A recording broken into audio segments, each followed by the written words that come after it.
Olá, você está assistindo ao curso de Java em 21 dias. Meu nome é Caleb Lins, seja bem-vindo ao Groove. Programação orientada a objetos. Todos os programas de computador consistem dos elementos código e dados, podendo até estar organizados conceitualmente em torno deles, ou seja, alguns programas podem ser escritos com foco nas ações que estão ocorrendo, e outros são escritos observando o que está sendo afetado. Esses são dois paradigmas que regem a forma como um programa é construído. A primeira maneira é chamada de modelo orientado a processos, que caracteriza um programa como uma série de passos lineares que é baseado em código, ou melhor, é um programa com uma série de instruções executadas em sequência. Linguagens procedurais como C empregam este modelo com sucesso, apesar dos programas serem maiores e mais complexos. Para gerenciar a crescente complexidade, foi concebido a programação orientada a objetos, que organiza um programa em torno de seus dados, ou seja, objetos.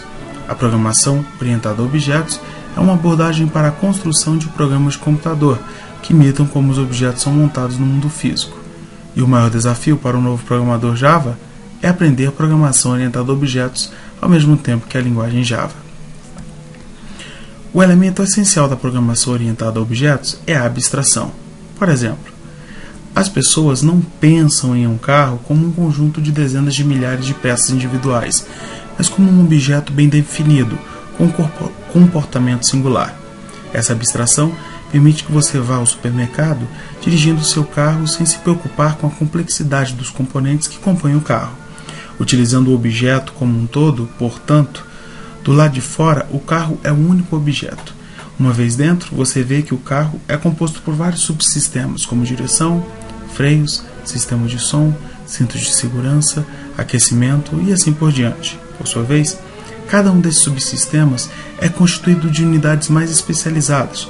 No caso do sistema de som, é composto por rádio, leitor de CD, etc. Nós conseguimos gerenciar a complexidade do carro utilizando abstração hierárquica, que também pode ser aplicada a programas de computador. Podemos transformar cada um desses itens em objetos, representando seu próprio comportamento. Assim, cada um destes objetos descreve o seu próprio comportamento original.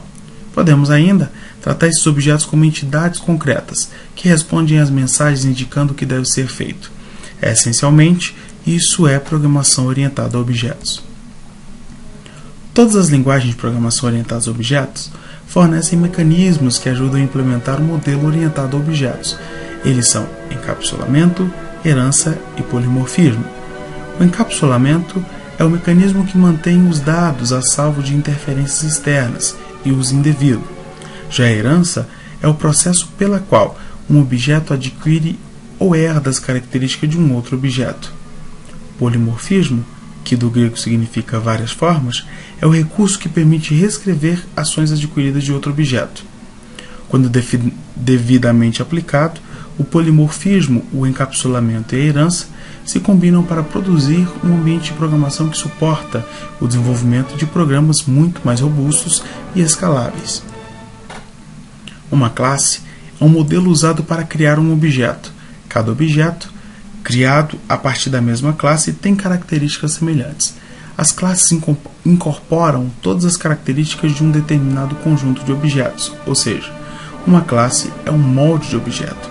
Em qualquer linguagem orientada a objetos, semelhante ao Java e C++, não definimos objetos individuais, mas classes que servem como molde para a criação de objetos.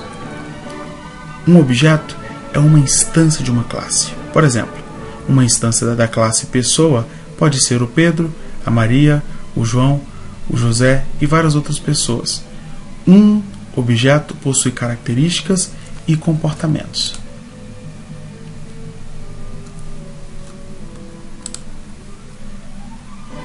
Atributos. Os atributos representam as características do objeto. Os atributos é que diferenciam um objeto de outro. Eles podem ser usados para determinar a aparência, o estado e outras qualidades dos objetos que pertencem a esta classe.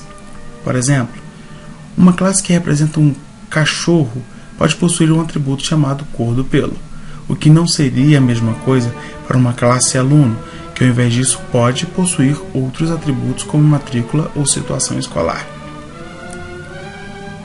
Comportamento refere-se às coisas que uma classe de objetos pode fazer para si e outros objetos. Os comportamentos são representados por métodos. Os métodos implementam as habilidades ou ações dos objetos. Através do método, podemos alterar os atributos de um objeto, receber informações de outros objetos e enviar mensagem a outros objetos, pedindo-lhes para executar tarefas. Ao utilizar este estilo de desenvolvimento, você pode criar programas que são mais reutilizáveis, confiáveis e compreensíveis. Para chegar nesse ponto, você primeiro deve explorar a maneira como o Java incorpora os princípios de programação orientada a objetos. Se você já está familiarizado com programação orientada a objetos, nossos materiais servirão como uma revisão para você. Indicamos que você crie seu primeiro programa em Java para que você tenha alguma experiência em desenvolvimento, compilação e execução de um programa em Java.